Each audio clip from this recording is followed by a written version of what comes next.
आप सभी का मेरे YouTube चैनल में स्वागत है। आज हम वर्कशीट नंबर 12 को डिस्कस करेंगे, जो कि शिक्षा निदेशालय राष्ट्रीय राजधानी क्षेत्र दिल्ली द्वारा शेयर की गई है। यह वर्कशीट कक्षा 9th की है, जो कि गणित विषय पर है। बीजीय सर्व समीका। देखिए, बीजीय सर्व समीका क्या होती है। 99 की घात 2 को हल करते हैं तो हमें x जमा y का की घात 2 से इसको हल करने में कठिनाई होती है, क्योंकि हम क्या करेंगे, फिर इसको लिखेंगे 90 जमा में 9 की घात 2 और 90 को फिर फर्दर हम बाद में उसको कैलकुलेट करेंगे। तो हम क्या करते हैं, जब भी किसी भी बीजीय सर्व समीका में हम बदलते हैं तो वो 100 के आसपास होना चाहिए। जैसे आज हम x घटा y की घात 2 बीजीय सर्व समीका को डिस्कस करेंगे। इसमें क्या होता है, जो पहला चर होता है वो जो दूसरा चर होता है, दोनों की घात लगा देते हैं। जैसे x की घात 2 जमा y की घात 2, तो जो पहला चर था x है, दूसरा चर था y, दोनों की घात लगा के दोनों को जोड़ दिया।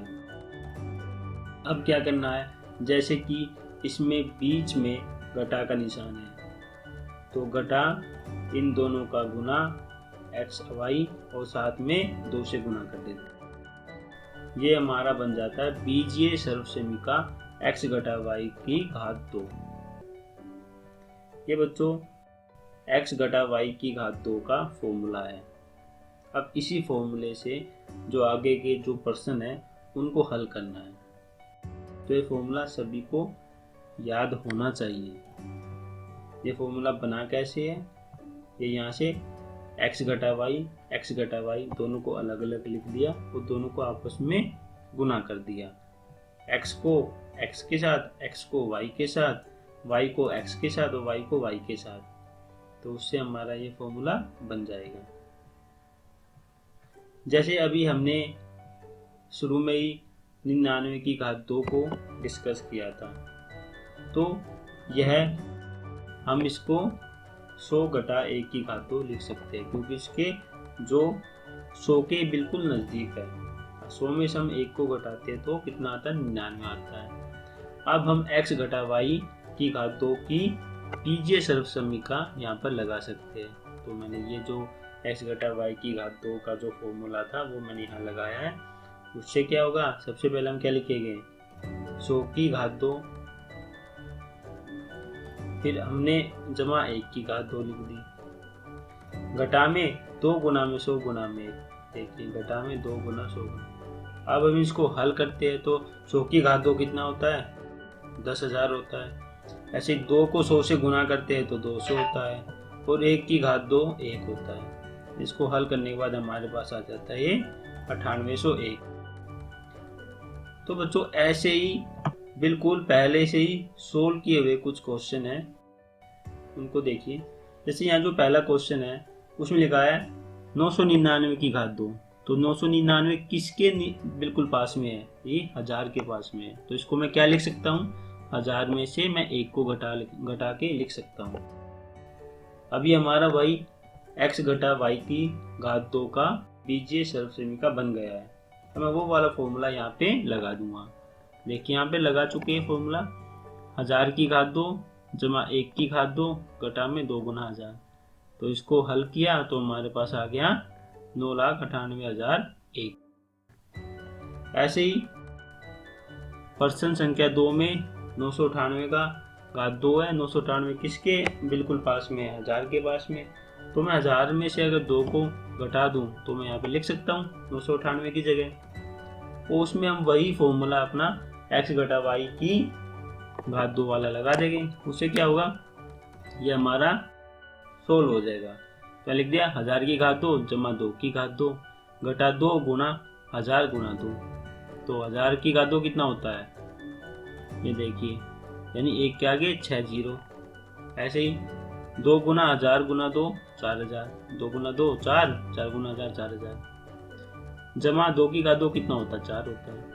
अब देखिए ये जमा का है, यहाँ भी जमा का 4 है, दोनों को जोड़ दिया और 4000 को घटा दिया तो क्या है हमारे पास 9,96,004। ऐसे ही प्रश्न संख्या 3 में x घटा 2 की घात 2 है, तो इसमें सीधी सीधी हम अपनी बीजीय सर्वसम्मी का जो x घटा y की घात 2 है वो लगा देते हैं। तो इससे क्या होगा, सबसे पहले x की घात 2 जमा 2 की घात 2 घटा में 2 गुना x गुना 2, x की घात 2 ऐसे की ऐसे आ गया, 2 गुना 2 4 होता है, 4x यहाँ पर आ गया और 2 की घात 2 4 होता है। तो ये हमारा क्वेश्चन सोल्व हो गया। ऐसे ही प्रश्न संख्या जो 4 है उसमें 3 घटा y की घात 2 है, तो इसमें सबसे पहले हम लिखेंगे 3 की घात 2 जमा y की घात 2 घटा 2 गुना 3 गुना y। हमने अपनी x घटा y की घात 2 का जो फॉर्मूला था यहाँ पे लगा दिया। अब इसको हल करेंगे। 3 की घात 2 कितना होता है, 3 की घात 2 का मतलब होता है 3 गुना 3 यानी 9। ऐसे y की घात 2 ऐसे ऐसे लिख दिया। अब 2 गुना 3 कितना होता है 6, आगे y है तो घटा में 6y। तो ये हमारा सॉल्यूशन है। अब आगे लिखा है, अब आप प्रयास कीजिए, आपको अब सोल्व करने हैं, अनसोल्व क्वेश्चन है। तो पहला क्या क्वेश्चन क्या है, x घटा y की घात 2। तो जैसे सबसे पहले हम क्या करें, फॉर्मूले से x की घात 2 देखिए लिख दिया, फिर घटा 2x क्योंकि 2 को x से गुना करेंगे फिर 1 से गुना करेंगे तो हमारा क्या आएगा 2x आएगा जमा 1 की घात 2। अब 1 की घात 2 1 होता है तो यहाँ लिख दिया x की घात 2 घटा 2x जमा 1। ये हमारा प्रश्न हल हो गया।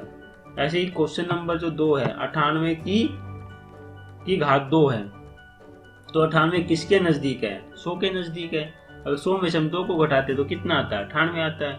तो मैं क्या लिख दूंगा 100 घटा 2 की घात 2। अब इसको हल करेंगे फॉर्मूला लगाकर, तो फॉर्मूला लगाने में हमारा क्या आएगा 100 की घात 2 घटा 2 गुना 100 गुना 2 जमा 2 की घात 2, क्योंकि यहाँ पर 100 गुना 2 गुना 2 जमा जो पीछे वाली जो नंबर है 2 की घात 2। अब इसको हल करो, 100 की घात 2 कितना होता है बच्चों 10,000 होता है। अब 2 गुना 2 कितना होता है 4 होता है, 4 गुना 100 400 लिख दिया। ऐसे ही 2 की घात 2 कितना होता है 4 होता है। अब 10,000 में से अगर मैं 400 घटाता हूँ तो मेरा कितना आएगा 9600 आएगा। फिर उसमें मैं 4 को जोड़ देता हूँ तो मेरा आंसर क्या आ गया 9604। ऐसे ही 5 बटा x की घात 2 को अगर हम फॉर्मूला लगाने पर हल करते हैं तो हमारे पास क्या आता है x की घात 2 घटा 10x जमा 25 घटा 10x कैसे आया कि 2 को मैंने 5 और x से गुना किया है इसलिए यहाँ पे घटा 10x आया। बाकी x की घात 2 और 5 की घात 2 ऐसे की ऐसे यहाँ पर आ गए हैं।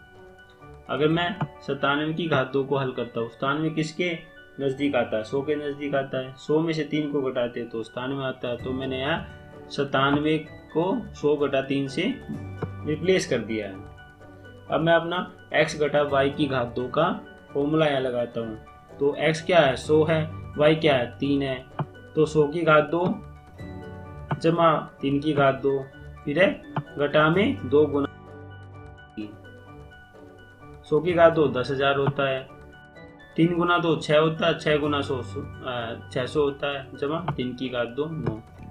अब 10,000 में 600 गए 9400 जमा 9, तो हमारा आंसर क्या आ गया 9409। बच्चों ये थी आपकी वर्कशीट नंबर 12 बीजीय सर्वसम्मी का।